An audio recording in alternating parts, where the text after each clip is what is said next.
अस्सलामुअलैकुम दोस्तों, क्या हाल चाल है? ठीक ठाक हो, खुश हो, तबीयत है ठीक है, मिजाज कैसे हैं?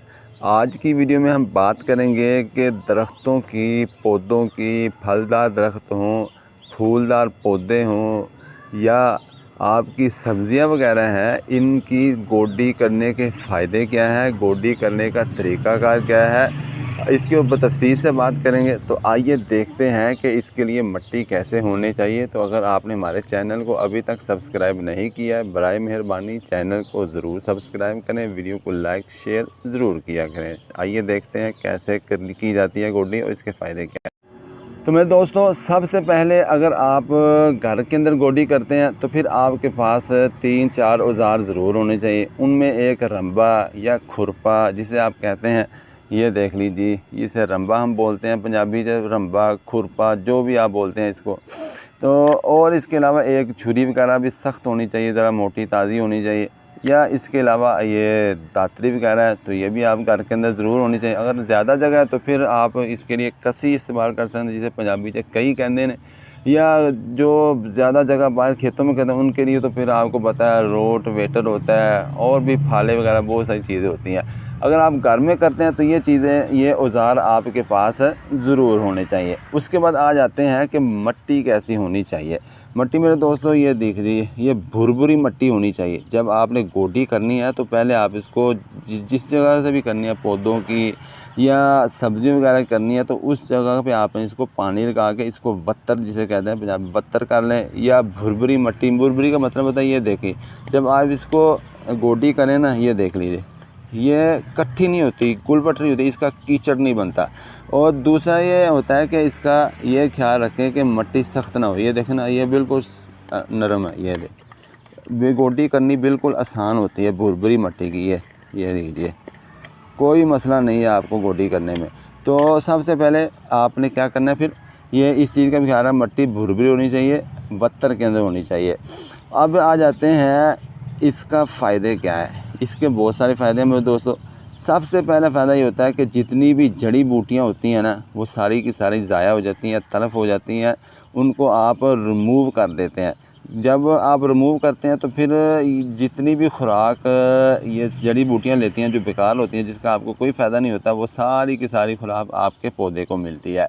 दूसरा फ़ायदा ये होता है कि आपके पौधे की नशो-नुमा बेहतरीन होती है। ये हरा भरा होता है, लश ग्रीन होता है। ये आप देख सकते हैं, मेरे पौधे सारे माशाल्लाह, ये अमरूद है और ये अनार बहुत सारे यहाँ पे लग रहे हैं माशाल्लाह, इनको फल भी लग रहा है। तो आपका पौधे की नशो-नुमा बेहतरीन होती है। तीसरा फ़ायदा ये होता है कि जब आप इसको पानी देते हैं ना, तो फिर पानी जज़ब नीचे जल्दी होता है। जज़ब क्योंकि जब सख्त ज़मीन होगी ना, तो फिर पानी जज़ब नीचे नहीं होता जल्दी, ऊपर ऊपर ही रहता है। और जब आप नरम इसको कर लेते हैं तो फिर ये पानी नीचे जल्दी चला जाता है। चौथा आपको फ़ायदा ये होता है कि गर्मियों के अंदर पानी सुबह शाम बाई दफ़ा टेम्परेचर के लिहाज से देना पड़ता है या दूसरे तीसरे देना पड़ता है। लेकिन जब आप इसकी गोडी कर लेते हैं तो ये फ़ायदा होता है कि आपको 2 दिन मज़ीद मिल जाते हैं। क्योंकि जब आप इसको गोडी करके पानी देते हैं तो फिर ज़्यादा देर तक मिट्टी नरम रहती है, खुश्क नहीं होती। छठा आपको फ़ायदा ये होता है कि जब आप इसकी गुड़ाई कर देते हैं तो फिर इसकी जितनी भी रूट्स हैं ना, नीचे जड़ें जो होती हैं, उनकी फैलाव ज़्यादा बढ़ता है। जब आप इसकी नरम करेंगे ना जगह को चारों तरफ से, तो फिर जड़ों को फैलने का मौका मिलता है। जब ज़्यादा जड़ें फैलती हैं, वो ज़्यादा खुराक हासिल करती हैं। जब ज़्यादा खुराक उनको मिलती है ज़मीन के अंदर से, मिट्टी के अंदर से, उनकी ग़िज़ाई अज्ज़ा पूरे होते हैं, ज़रूरियात पूरी होती हैं, तो फिर आपकी जड़ें जब मज़बूत होंगी, फैलेंगी, तो फिर आपका पौधा भी ग्रोथ अच्छी पकड़ेगा, उसका फल भी बेहतरीन होगा, उसका फल साइज़ उसका इंक्रीज़ होगा, बड़ा होगा, मोटा ताज़ा नशोनुमा होगा, मीठा ज़्यादा होगा। ये फ़ायदा। और सातवां फ़ायदा ये होता है कि जब आप इसकी गुड़ाई कर देते हैं ना, तो फिर धूप जो है बराह रास्त ज़मीन के अंदर जाती है। जब आप गोडी नहीं करते तो फिर धूप जो ऊपर ऊपर रहती है। जब आप इसकी गुड़ाई कर देते हैं, नरम जगह हो जाती है, सुराख बन जाते हैं, गुज़रगाह बन जाती है, रोशनी इसको डायरेक्ट पड़ती है, नीचे धूप पड़ती है, जिसकी वजह से ये जितने भी बैक्टीरिया वगैरह या जितने भी मुज़र अज्जा इसके अंदर होते हैं, कीड़े मकोड़े होते हैं, वो भी मर जाते हैं, वो भाग जाते हैं। और जिसकी वजह से आपके रूट्स को बराह रास्त धूप लगती है, रोशनी लगती है, और जितनी भी फंगस वगैरह होती है सारी भाग जाती हैं। अब आ जाते हैं कि आपने गोडी कितने दिन बाद करनी चाहिए। गोडी जो है हर 15 दिन के बाद आप इसकी कर सकते हैं, लेकिन जब 15 दिन के बाद आप करते हैं तो फिर आपने ये हल्की हल्की सॉफ्ट गोडी जिसे कहते हैं ना, हल्की हल्की थोड़ी थोड़ी करने 2-3 इंच तक, और 15 दिन के बाद ऐसे, और महीने के बाद आपने इसकी गुड़ाई जो है ज़रा सख्त करनी है। सख्त का मतलब होता है कि 2 से लेकर 4-5 इंच तक इसकी आप मिट्टी को नरम कर दें।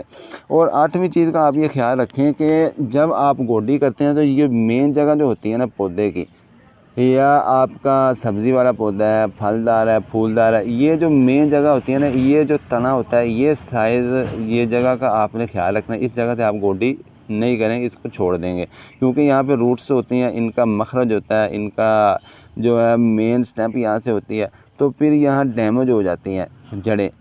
ये चारों तरफ वाला एरिया जो है आपका बहुत छोटा है, तो फिर ज़रा इसको थोड़ा रखें। अगर ज़्यादा पौधा बड़ा है तो फिर इस एरिया को आप बढ़ा भी सकते हैं। तो इन चीज़ों का ख्याल रखें, इंशाल्लाह आप देखेंगे कि आपके पौधे, ये देख लीजिए नश ग्रीन है माशाल्लाह। इसको ये पहली में तो इसको फूल भी लग रहा है, ये भी आप देख सकते हैं माशाल्लाह। ये सब पौधों को माशाल्लाह, ये अमरूद है, इसको भी फल लग रहा है, इसको भी माशाल्लाह देखें अमरूद लग रहे हैं, इधर अनार लग रहे हैं,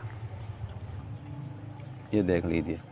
तो गोडी के ये बहुत सारे फ़ायदे मैंने आपको बता दिए हैं, कुछ फिर मज़ीद बताएंगे नेक्स्ट वीडियो में। अगर वीडियो अच्छी लगे तो भाई के चैनल को ज़रूर सब्सक्राइब कीजिए, वीडियो को दूसरों के साथ शेयर भी कीजिए, ताकि दूसरे लोगों को भी फ़ायदा हो, आपको स्वाब भी मिले। अल्लाह हाफ़िज़।